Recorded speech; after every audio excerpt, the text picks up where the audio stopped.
Janae and Golick Jr., the podcast. His third game in a row tomorrow night in Game 7 against the Bucks. Irving has a right ankle sprain. We've got a Game 6 doubleheader with coverage starting at 7 Eastern on ESPN Radio, TV, and the app tonight. 76ers and Hawks with Atlanta going for the clincher at home. Then TV and the app will have Jazz and Clippers. The Clippers leading 3-2, but Kawhi Leonard is out tonight. Donovan Mitchell and Mike Conley Jr. questionable for the Jazz. Dirk Nowitzki is back with the Mavericks, this time in the front office as a special advisor. ESPN's Bobby Marks. When you have a franchise player in Luka, you better do everything possible to make sure he's there for the foreseeable future. Bobby Marks on Greeny. Nowitzki will help the team hire a new GM and coach. Shohei Ohtani of the Angels is the first player to commit for July's Home Run Derby. He's also the first pitcher and the first Japanese-born player ever in the Derby. Do you own or rent your home? Sure you do. And I bet it can be hard work. You know it's easy? Bundling policies with Geico. Geico makes it easy to bundle your homeowners or renters insurance along with your auto policy. It's a good thing, too, because you already have so much to do around your home. Go to geico.com, get a quote, and see how much you could save. It's Geico easy. Visit geico.com today. That's geico.com. Janae and Golick Jr., the podcast. It is Janae and Golick Jr. here on ESPN Radio, the ESPN app, and Sirius XM Channel 80. You can also watch us. Come look at us on ESPN+. We're presented by Progressive Insurance. Guests are going to join us on the Goodyear hotline. John Barry, our ESPN Radio NBA analyst, going to stop by in a little bit, get us ready for some of the hoops coming up tonight. Mike Golick Jr., Trevor Scales, kind enough to hang out with us as Janae is getting ready to face the Phoenix Mercury tonight here as a member of the Sparks. Guys, make sure you check out Trevor on Sports Nation along with Taylor Twellman and Ashley Brewer. Always a great time over there, Trev. Good old time. It's always a pleasure to get you involved over there, too. So, yeah, it's good times had by all right here on ESPN+. It is, and it's felt like that for most of the NBA postseason, Trev. Like, I'm sure you guys are like us. The last few days especially have been sort of a whirlwind. June 16th had more NBA news per capita than any day I can remember in quite some time. And we know a lot of it is now starting to center around Game 7s in the NBA, Game 6s, closeout potential like we have tonight for a team like the Clippers. But the Milwaukee Bucks managed to stave off that elimination last night. They beat the Nets in Game 6, and so now we get Game 7 in that series. Trev, grading Giannis's performance, where are you at on Milwaukee's star player? Because he had a big night. Chris Middleton had a big night for that team. They ultimately get the win, but is this at a place where you now expect them to be the team moving on from this series? The two of them combining for 68 points is encouraging, without a doubt. There is something to be said for the way that they got their offense going, taking advantage of transition opportunities, allowing Giannis to not feel the pressure of, hey, go make a shot for us, we need it. Tim Legler, we had a chance to speak with him on Sports Nation, and I thought he put it wonderfully, and I think this might have been before the cameras even came on. He said, look, the Bucks are a team that thrive in any scenario that is not a one-possession game. If it boils down to a last-shot opportunity, you're not necessarily keen on the idea of the Bucks beating out the Nets in that scenario because we're looking at a Nets roster that has plenty of dudes that can take that one shot.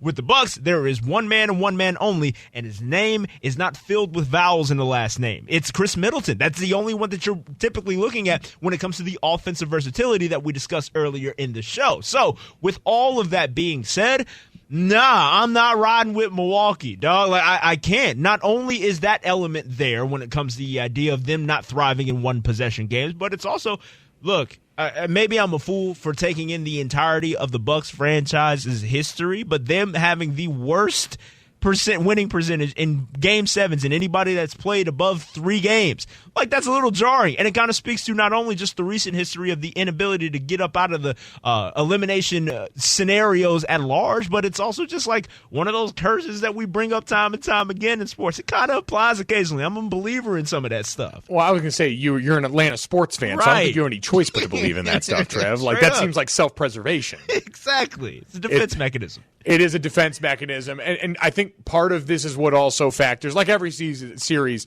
every season generally comes down to this, but this NBA postseason, we know more than most. We've seen more All-Stars miss games than ever before in the league's history during this run, and Kyrie Irving, it's announced, going to be out for this Game 7. And so the other question, Trev, is what do we think we can get out of James Harden? Because Game 5 of this series, he was out there, but in name and image only, because his likeness was nowhere to be found. I guess it might be his likeness out there, maybe his image of him. I'm not exactly sure where I was going with that one, but you understand. He wasn't getting any buckets out there in Game 5. Game 6 was a little better. So do you buy that progress from him, Trev? Because I'm of the inclination now. I trust Kevin Durant. Like, if I'm looking at the way I grade this series going into Game 7, the home teams have dominated in this series. They have been the ones getting wins. Kevin Durant, I know, is going to consistently give you above 30 points and be a playmaker in this game.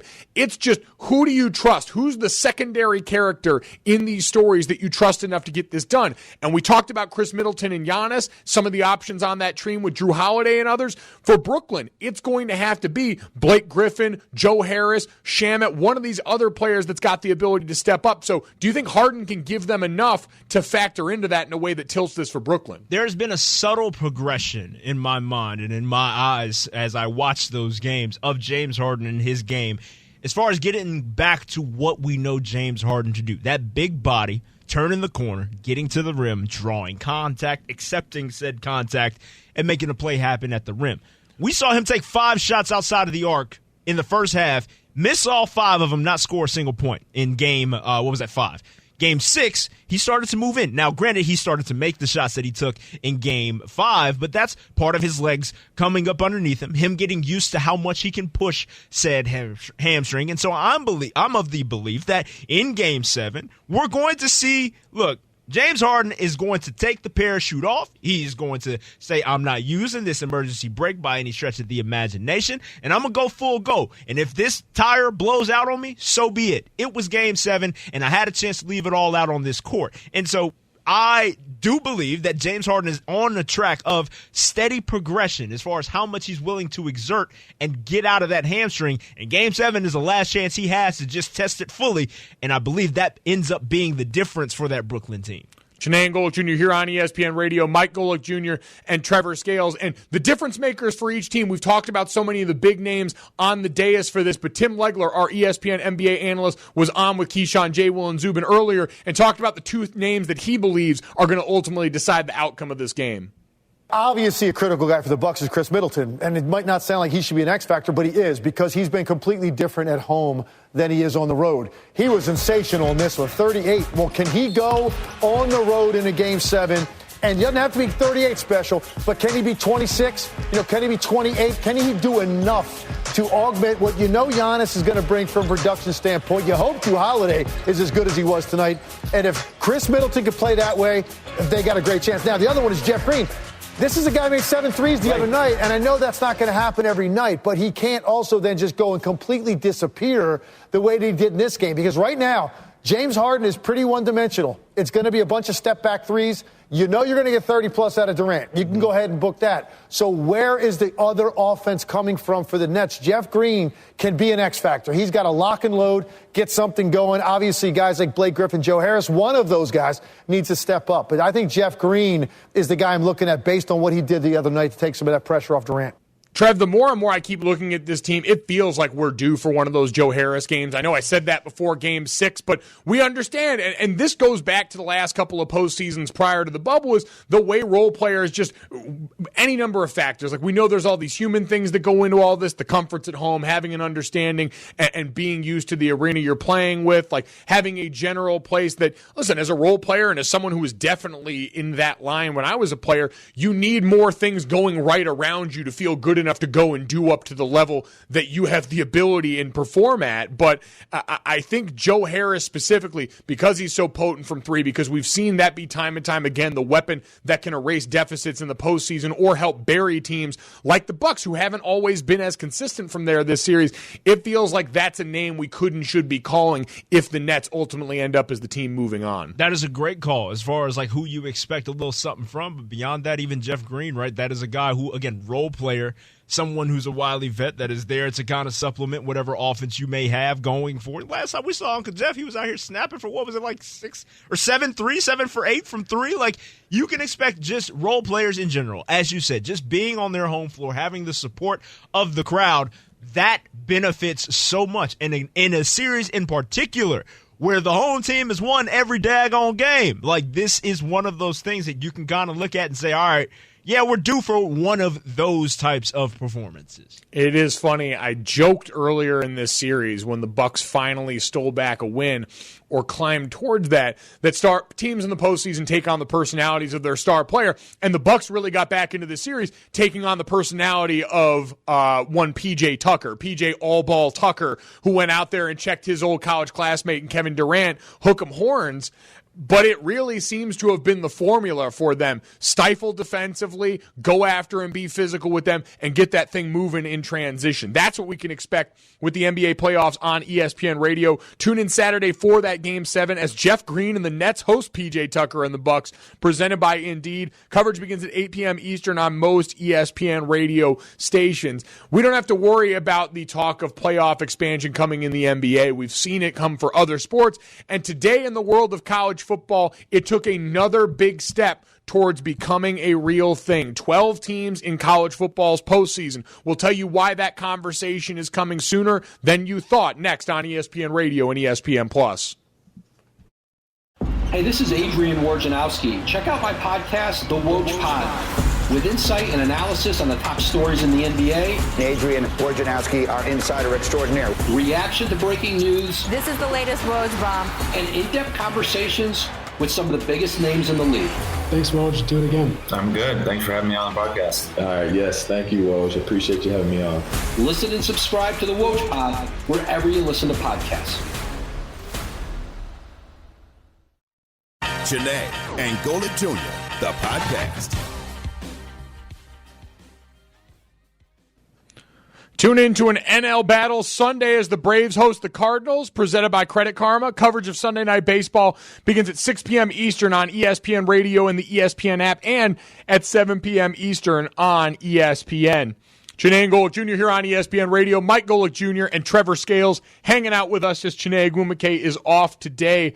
And Trevor, in the fall, people can also see you on the College Football Show on ESPN Digital, as well as on a number of other platforms covering college football. It's something you and I both played, Harvard and Notre Dame, respectively, here, and both love. I always like to start here for the college football playoff expansion conversation, because it took another step forward today. We're looking more and more like this could be a very real thing very soon. Is this always something you felt was necessary, Trev, when we got to 4 teams in the first place? I can't say that I felt it was necessary, because I think the goal ultimately was to allow people to have more and more conversation outside of the 2-team BCS model that we had. We achieved that with flying colors. It was automatic right off the rip. As soon as we got 4, it was a discussion of who got left out in 5 and 6.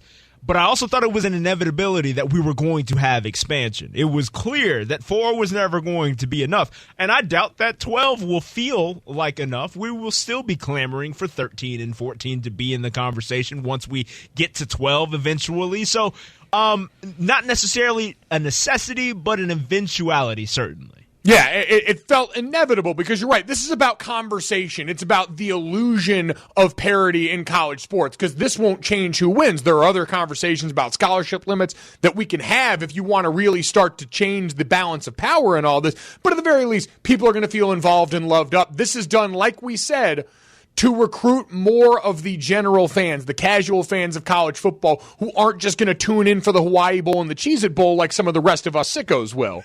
Now, the reason this is all even more relevant today, our ESPN college football reporter Heather Dinich has an article up on .com right now, that the proposal to expand the CFP to 12 teams now took another big step forward. The College Football Management Committee on Friday agreed to present this concept to the 11 university presidents and chancellors, who ultimately have the authority authority to make that decision. There's going to be a meeting Tuesday in Dallas. It's the 10 FBS conference commissioners and Notre Dame athletic director Jack Swarbrick who are going to be involved in this meetings to, quote, authorize the solicitation of feedback and begin feasibility assessments of any new formats. Now, Trevor, according to everyone involved in this, the earliest it looks like something might even happen is 2023. But does this all over but the crying at this point for the 4-team playoff that we've known? Absolutely. I think we are there to the point where people are being swayed on a progressive scale that only alludes to this being an actuality eventually, because it went from 4 within that 12-member committee to 11 now that are all on the same page as far as this needs to happen. And once you present it to those chancellors and presidents, and obviously you present it with the potential revenue attached to doing this expansion thing, like that is only going to become more and more appealing to those with power in the institution that is college football. So, yeah, no, I don't see anything hindering this path, certainly not from a moral standpoint and absolutely not from a financial standpoint. Yeah, and that's going to be the key in all of this, is how the finances work out for the regular season, how the finances work out for the bowl system. Because you're right, morally, we already know they don't care about putting more games on these kids, and until they have the kind of group representation that might push back on something like that, at a time that could be steady approaching with all the name, image, and likeness stuff, the one-time transfer rules, like the rubber's starting to meet the road, but what are the things that this hangs on? Where are we truly at in this process? Heather Dinich was on SportsCenter earlier, our college football reporter, and she had this laying out the path forward for the 12-game playoff. The next step comes Tuesday in Dallas, where the commissioners will try to get those 11 presidents and chancellors who comprise the CFP's board of managers on the same page, get them to buy into this 12-team format. And if they do, they get the green light. It's go ahead this summer and figure out how and when to implement it and if it's truly feasible. But like Bill Hancock mentioned, they would turn around then and talk to coaches, athletic directors, student athletes, their own university presidents to gauge the interest and if this can happen. And they want it to happen on their campuses, and then they would report back in September to those presidents again. Okay, so the current playoff contract runs through that 2025-26 season. If expansion is ultimately approved, when could we see a playoff featuring more than 4 teams? Well, Bill Hancock reiterated today it is not happening this season or next season. The earliest that it could happen is 2023. That being said, that doesn't necessarily mean it will. They still have to talk to ESPN. They have to talk to the bowls, figure out how everyone is involved. And if the playoff is going to change before this 12-year contract expires, every single person involved has to agree to it. There are some commissioners in that room who think it could happen before the end of the 12 years, and there are others who need a little bit more convincing.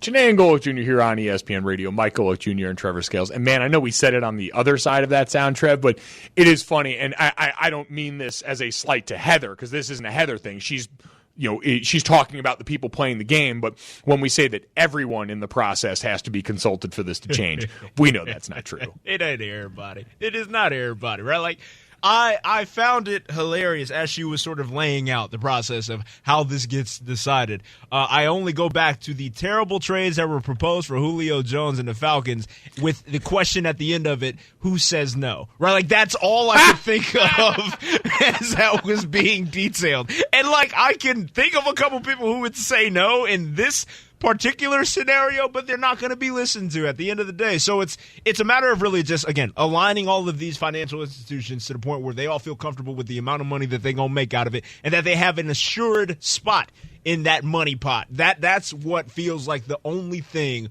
that would hold back this thing happening. Yeah, and I think it's going to be interesting because I don't know if we'll end up having to sacrifice as much of the regular season as I previously thought for playoff expansion. And for the Bulls, quite frankly, I said this before, we basically just reverse engineered the BCS again, right? Like, you'll have the same teams really meeting at the top on this one, like party in the backfield style, and then everyone else is basically just playing in games that are now wrapped in the coveted CFP moniker, the way the BCS games used to be for the Sugar Bowl, Rose Bowl, etc. on that. So you're going to know exactly where the money resides resides on this thing, and everyone else is going to divvy up the usual pot. And I think the increased popularity and conversation, maybe eventually it's got a trickle-down effect on recruiting. Maybe eventually it starts to spread out some of the wealth in college football when more schools and more places feel accessible to the ultimate prize that some players want in all of this, Trev. But at the end of the day, I feel like this is going to be a pretty easy way for the people that are going to get paid, that have the ability to get paid, to get what they want out of this ultimately result-wise. Yeah, too, like it is the recruiting angle. Like everything is about on the basis of recruiting, because now it's another pitch of,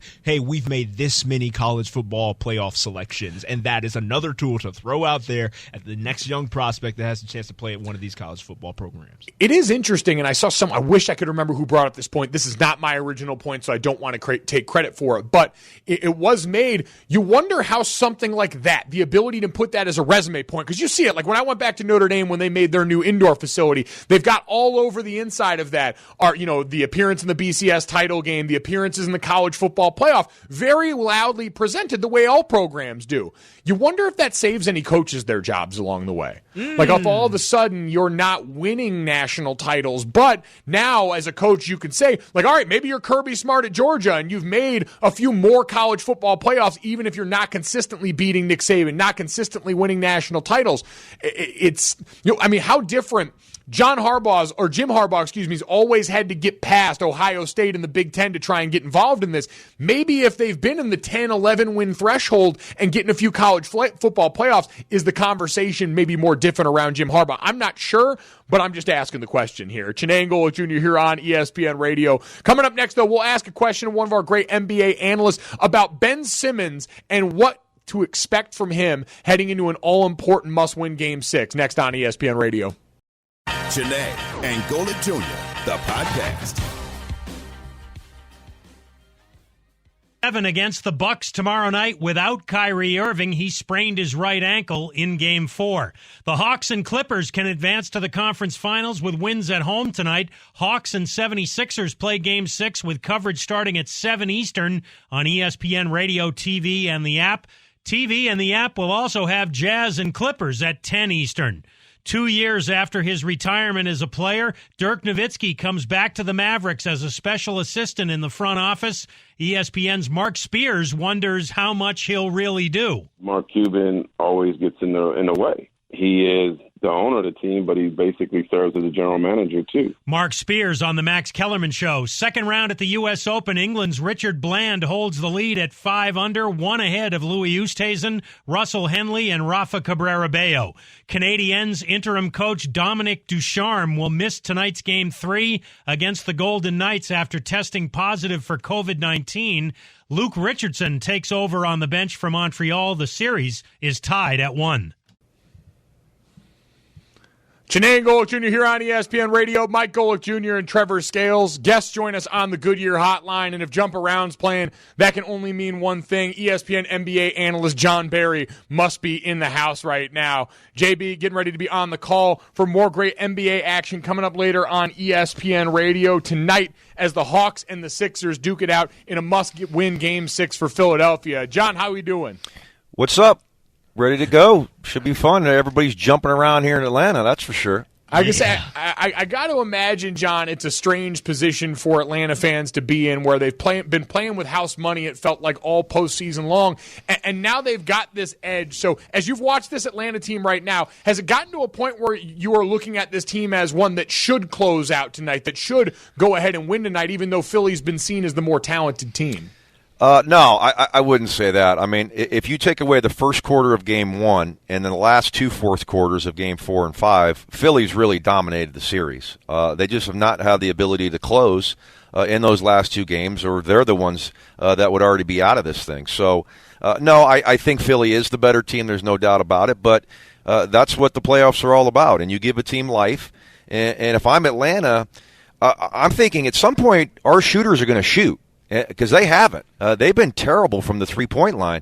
Young, Bogdanovich, Herter, all these guys in the low 30s from the three-point line, and they're much more capable shooters than that. So that's the positive I would take if I'm Atlanta. Like, boy, if we really get our shooters going, yeah, we will close this thing out, and this thing's going to be over. Yeah, I think Atlanta shot like 29% from the floor in the first half of Game 5. Hopefully we get better out of Game 6 for we being the Atlanta Falcons. I was going to say, you went right ahead with the we there, Trev. I know. Good I'm going to call myself out there. I'm going to go ahead and just own that one.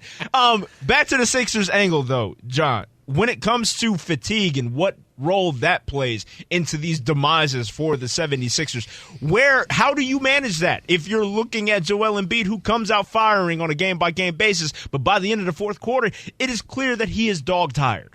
You're right. He's 57% in the first half shooting. He goes to 43% in the third quarter, and in the fourth quarters in this series, he's 9 for 25.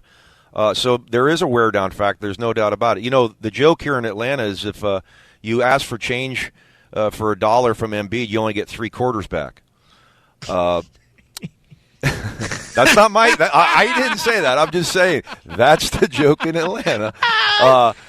No, the bottom line is he has to get some help. And look, the last game, Seth Curry was the only other guy that made a field goal in the fourth quarter. Where was Tobias Harris? Tobias Harris had been terrific prior to that. He had 7 straight games of 20-plus or more. He completely disappeared. And then if you want to look, let's talk Ben Simmons. You talk about fourth-quarter disappearance. In 63 fourth-quarter minutes in the playoffs this year, he's taken 6 shots. He's taken 1 shot in the last 4 fourth quarters. The last 4 games, he's taken 1 shot in the fourth quarter. So he's got to still be aggressive. I understand when he gets fouled, he doesn't want to get as aggressive, but he's got to play with some force. And Philly's at their best. When he's got the basketball, he's pushing it, he's getting into the lane, and he has not done that in fourth quarters. Chenango Golick Jr. here on ESPN Radio. Mike Golick Jr. and Trevor Scales talking to ESPN NBA analyst John Barry. And to the Ben Simmons angle of this is obviously a must-win game. You said they're at their best when he is involved in those ways. But if we see similar stuff from Ben Simmons early in this game, if you're Doc Rivers, do you have to start coaching around him in the second half of this game, in the fourth quarters of this game, if this performance continues to creep up like this? Well, I think so. I mean, you know, their butts are on the line. They're going home if they don't win. So if Atlanta's going to deploy the fouling again and Ben doesn't make foul shots, I don't know what that number is. I mean, do you give him 4 tries? Do you give him 6 tries? How many does he have to make? If he goes 50%, is that good enough to stay on the floor? If he misses them all, I got to take him off the floor. If he makes them all, obviously stays on the floor. So, yeah, that's certainly something that has to be thought about. But look, he's a guy that can still dominate a game despite the shooting woes. And we'll see. They're a better team when Ben Simmons is involved, and he's got to get involved here tonight. Where then do you place the expectations for this Atlanta Hawks team? Like, going out there, you cannot expect, at least in my estimation, to come back from yet another double-digit deficit to the magnitude that they have. So how do you keep this thing close? And is that the right mindset going into Game 6, like not necessarily worried about a large deficit? Well, you got to get off to a good start. Other than the first quarter, they lost every first quarter in this series, and it's been by at least 8 points.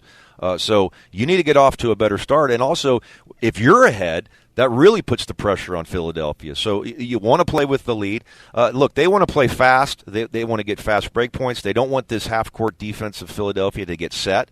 They usually do that early, and then they get away from it. So they're going to push the tempo. They're playing smaller. They moved Herter into the lineup over the last couple of games. And making that three-point shot is huge. And we talked about it. They've been really struggling from that three-point line. They've gotten quality looks. If they knock some of those down early, their confidence grows. They'll play quicker. They'll play better on the defensive end. And they could have Philly in big trouble.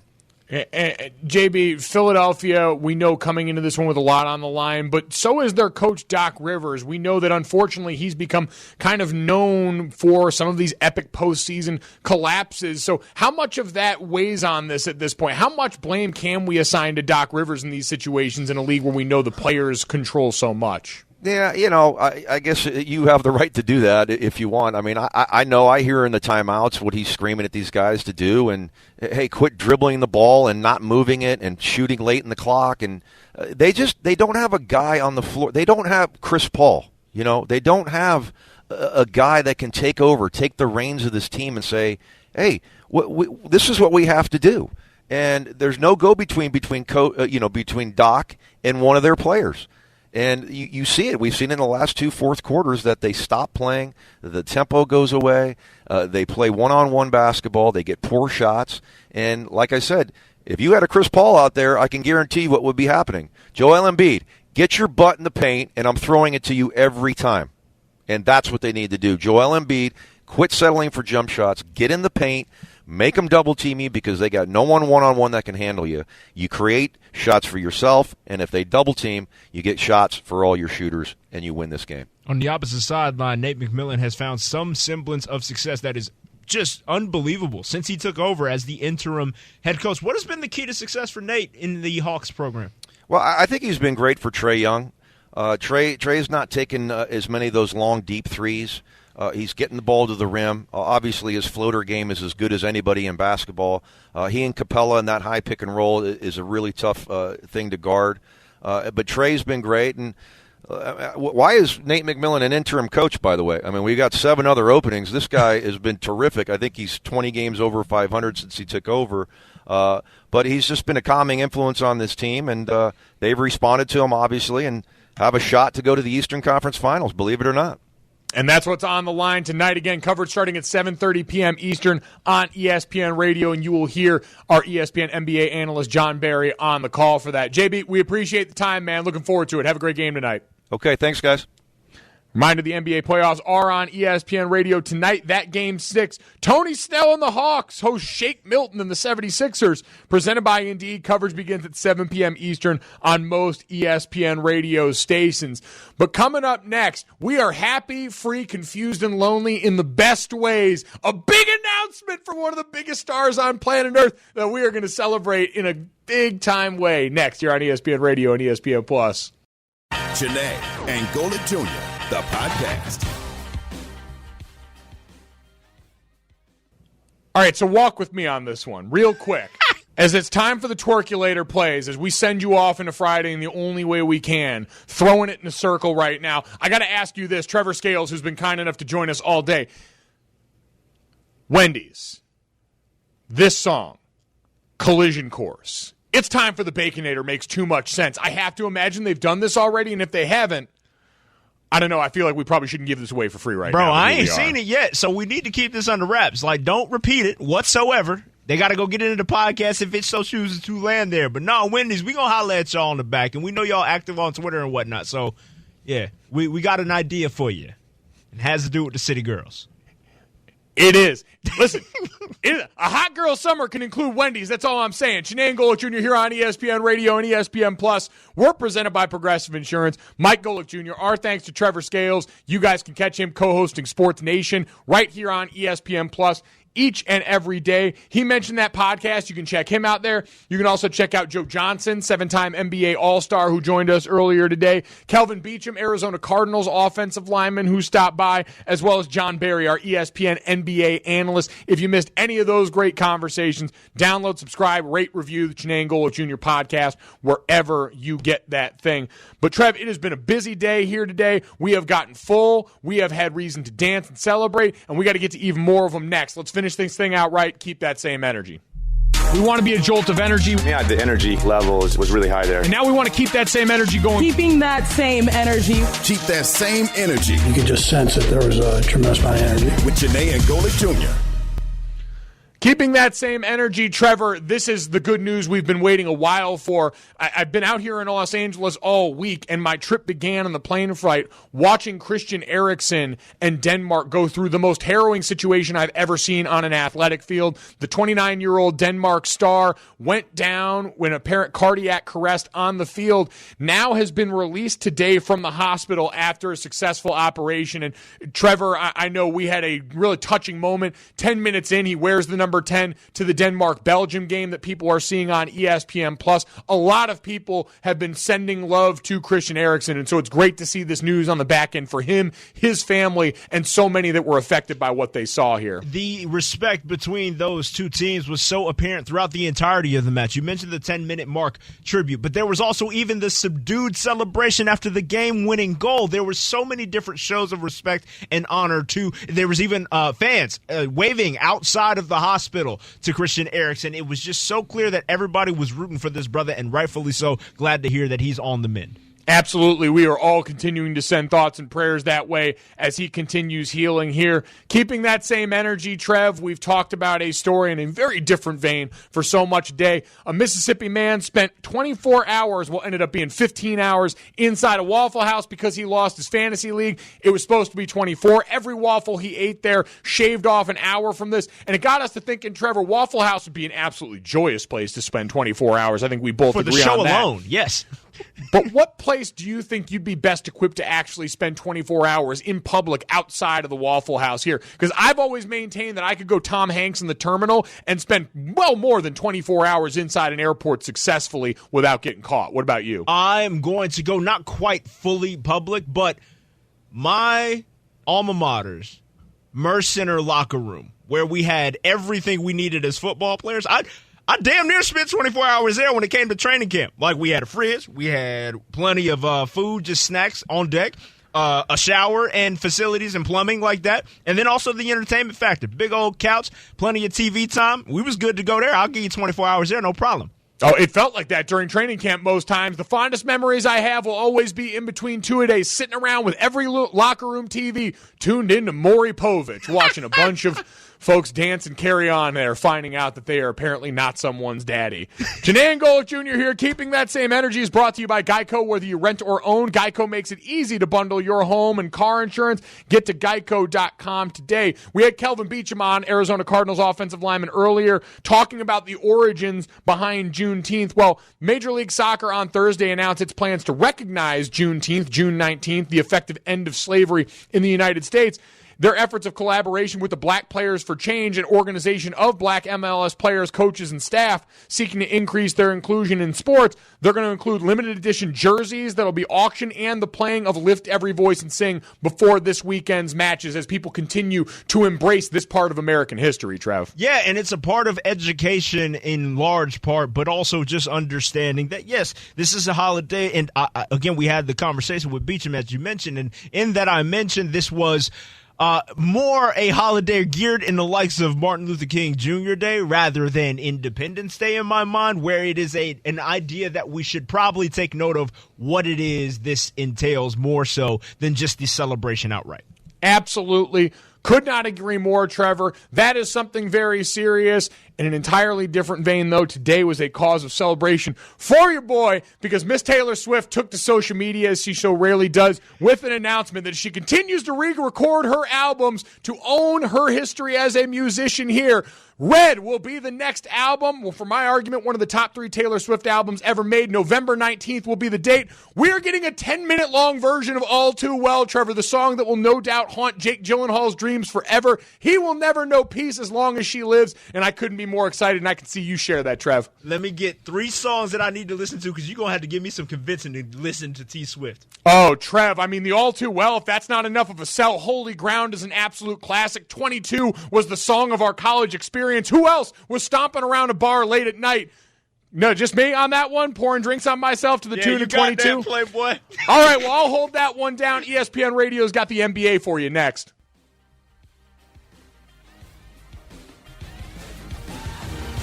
Thanks for listening to Janae and Golick Jr. Make sure to subscribe, rate, and review. You can hear the show live weekdays at 4 p.m. Eastern on ESPN Radio, ESPN News, and wherever you stream your audio. Scott Van Pelt here. If you haven't checked out the podcast SV Pod, what are you waiting for? We're like right directly in the flight path for helicopters flying in and out of D.C. Otis the dog barking at deliveries. High-level intellectual conversation. Some gambling talk, talking with athletes, celebrities, musicians, and more. Also, we got my guy Stanford Steve riding shotgun, trying to keep me out of the ditches. Download and subscribe to SV Pod wherever you get your podcasts. We certainly appreciate it. Rate, review, subscribe, all that good stuff.